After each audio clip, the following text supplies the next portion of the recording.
At least 94 people are now known to have been killed in the inferno at a high-rise housing complex in Hong Kong. Hundreds more are still missing. Police in the city have arrested 3 individuals from a construction company on charges of manslaughter. Officials say bamboo scaffolding helped spread the fire meanwhile, and that a transition to metal scaffolding will now be accelerated. Fires still burning in several towers in the high-rise housing complex. More than 24 hours after one of Hong Kong's deadliest blazes broke out. Meanwhile, firefighters made their way through the burned-out apartments in search of the hundreds of residents still missing and feared dead. Relatives now face the horrific task of identifying their loved ones. At this community center, police displayed photos of the deceased and their personal items to help identify them.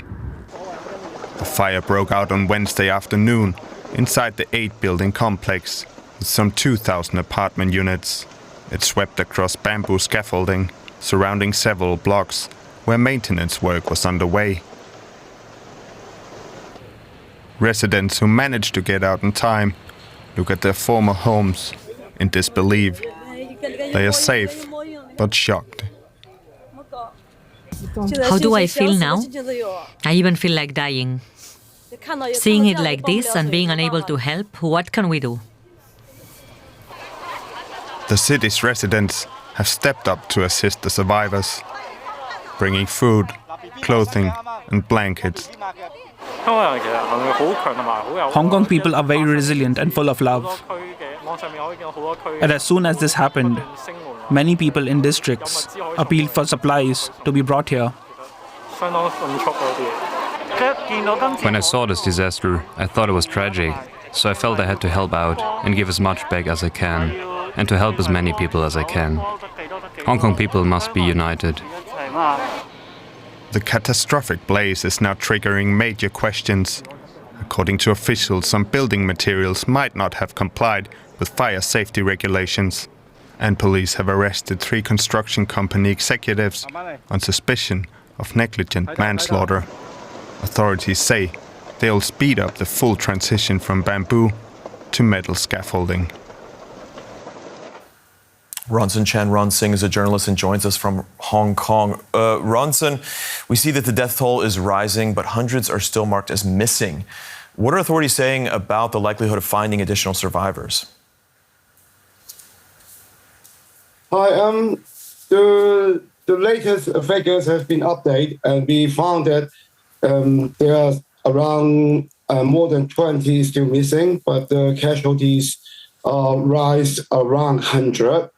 The fire service department said that the rescuing would be finished on the morning, and they have confidence to break all the doors of the apartment around of these 7 buildings.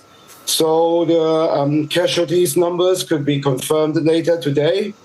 I still hope that we could find some survivors, but we have to recognize it is difficult.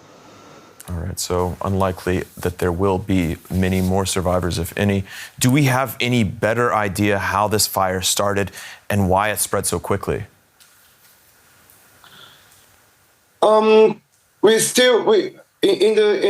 the internet we could find some clips showing that a small fire started from one building at the bottom of the floor, and it spread fastly around 20 minutes. The whole building were burned through the net grabbing of the building because they were under refurbishment and renovation.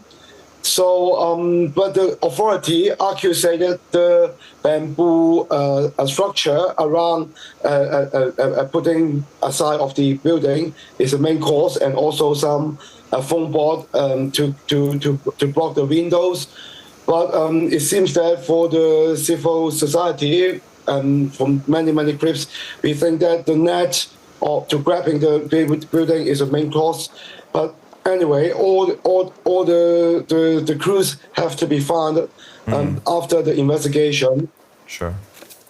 We just heard there in that piece that Hong Kong police have arrested 3 individuals from one construction company, I believe 2 directors and 1 engineering consultant. Do you know what they're accused of doing? They accused them, the police accused them, they put the foam board to block the windows and said that it is the main cause for the fire widely spread, but it still needed some investigation. They were arrested by the crime on manslaughter, but I think it's still on in the preliminary investigation. All right, that's journalist Ronson Chan Ronsing in Hong Kong. Ronson, thank you. Thank you.